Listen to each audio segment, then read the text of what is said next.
तो अब इस रिजल्ट को हम लोग यूज करेंगे कि किसी भी कंडक्टर के अंदर में चार्ज देने पर इनर आउटर सरफेस पे चार्ज कितना अपीयर होता है। जैसे मान लेते हैं कि एक ये इतना पोर्शन कैविटी है, कंडक्टर का रिमूव कर लिया गया और ये कंडक्टिंग रीजन है, कंडक्टिंग मटेरियल का बना हुआ ऑब्जेक्ट है। तो इसके इनर सरफेस पे और आउटर सरफेस पे कितना चार्ज अपीयर होगा अगर चार्ज सेंटर पे रखा हुआ है प्लस क्यू। तो ये हम लोग जानते हैं कि जितना चार्ज यहाँ रखे तो इनर सरफेस पे उतना ही चार्ज माइनस में अपीयर हो जाएगा, माइनस क्यू चार्ज, और बाहर में प्लस क्यू चार्ज अपीयर होगा।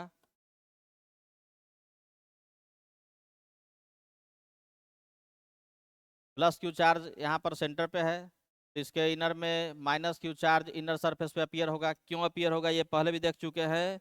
क्योंकि अगर कोई भी गॉसियन सरफेस कंस्ट्रक्ट किए जो मेटल से होकर जा रहा है तो इलेक्ट्रिक फील्ड उस पॉइंट पर जीरो होने के कारण इस पूरे सरफेस से फ्लक्स जीरो होगा, क्योंकि मेटल के अंदर में इलेक्ट्रिक फील्ड का वैल्यू जीरो होता है। और ये सभी पॉइंट मेटल से होकर जा रहा है तो इलेक्ट्रिक फील्ड सभी पॉइंट पे जीरो होगा, तो पूरे सरफेस से फ्लक्स जीरो होगा। और फ्लक्स जीरो होने का मतलब इसके अंदर में नेट चार्ज जीरो होना चाहिए, क्यू इनक्लोज्ड जीरो होना चाहिए।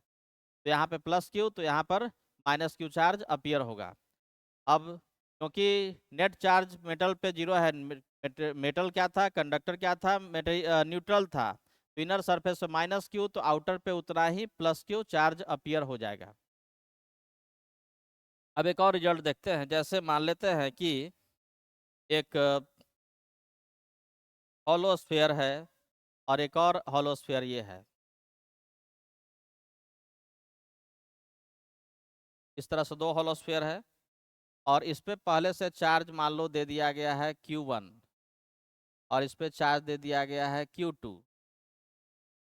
और इसके सेंटर पे मान लो कि चार्ज दे दिया गया है Q0। तो इसके इनर आउटर सरफेस पे कितना चार्ज अपीयर होगा। यहाँ देखो, ये जो सरफेस लिया गया, ये जो सरफेस लिया गया ये कंडक्टर का बना हुआ है, कंडक्टर का बना हुआ है। इसका कुछ थिकनेस भी है, ये थिकनेस है इसका है, थोड़ा सा थिकनेस मान लो कि ये है थिकनेस। सरफेस के अंदर में चार्ज यहाँ पर दिया गया है प्लस Q0, इनर सरफेस पे क्या होगा इतना ही माइनस Q0 चार्ज अपीयर होगा। क्योंकि हम लोग फिर से वही कॉन्सेप्ट यूज करेंगे, क्योंकि कोई भी अगर यहाँ पर गॉसियन सरफेस लेते हैं जो मेटल से होकर जाए तो उससे फ्लक्स का वैल्यू क्या होगा, फ्लक्स का वैल्यू जीरो होगा, क्योंकि इलेक्ट्रिक फील्ड उस जगह पे जीरो है। और फ्लक्स जीरो होने के कारण नेट चार्ज जीरो होगा। यहाँ पे प्लस क्यू तो अंदर में उतना ही माइनस क्यू, तो यहाँ पे चार्ज हो गया माइनस क्यू। और नेट चार्ज इस मेटल पे दिया हुआ Q1, तो आउटर मोस्ट सरफेस पे चार्ज कितना होगा, आउटर मोस्ट पे दोनों सरफेस पे मिलाकर के टोटल चार्ज Q1 ये दिया हुआ है क्वेश्चन में। मेटल का ये सरफेस ये मेटल दिया गया है टोटल चार्ज Q1, तो इनर पे माइनस क्यू आया तो आउटर पे हो जाएगा plus Q plus Q1 charge. Q0 है तो इसको Q0 बोलेंगे, तो Q0 प्लस Q1 चार्ज। अब फिर से आ जाओ इस सरफेस पे, इसका भी कुछ थिकनेस है, इस मटेरियल का भी, इस सरफेस का भी कुछ थिकनेस है। तो इस सरफेस का थिकनेस है तो इसके इनर सरफेस पे कितना चार्ज आएगा, इस सरफेस पे चार्ज है Q0 प्लस Q1। अब कोई भी अगर हम सरफेस सोचते हैं जो इस मेटल से होकर जाए तो उस सरफेस के अंदर में टोटल चार्ज जीरो होना चाहिए, टोटल चार्ज जीरो होना चाहिए, क्योंकि ये सभी ये थिकनेस है, इसका थिकनेस का ध्यान रखेंगे।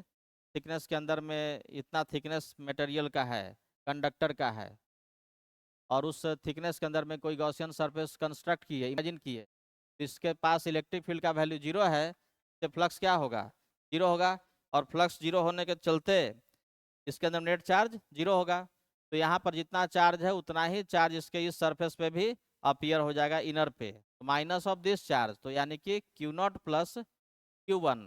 और नेट चार्ज इस पे कितना दिया हुआ है, टोटल चार्ज इस पे दिया हुआ है Q2, इस पे क्या होगा Q2 प्लस, जितना माइनस आया उतना ही प्लस इधर और आ जाएगा, Q0 प्लस Q1 चार्ज इस आउटर मोस्ट सरफेस पे चला जाएगा। तो इस तरह से अगर यहाँ पे चार्ज देते हैं Q0 तो इनर सरफेस पे माइनस Q0, और टोटल चार्ज इस पे दिया हुआ Q1, तो यहाँ पर आ जाएगा आउटर पे Q0 प्लस Q1 दोनों को ऐड करके देख लो, तो नेट चार्ज Q1 बचा।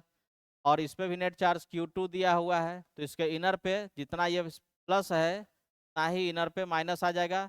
और नेट चार्ज Q2 है, तो इस पे आ जाएगा Q2 प्लस इसका प्लस, ये चार्ज टोटल आउटर सरफेस पे अपीयर होगा।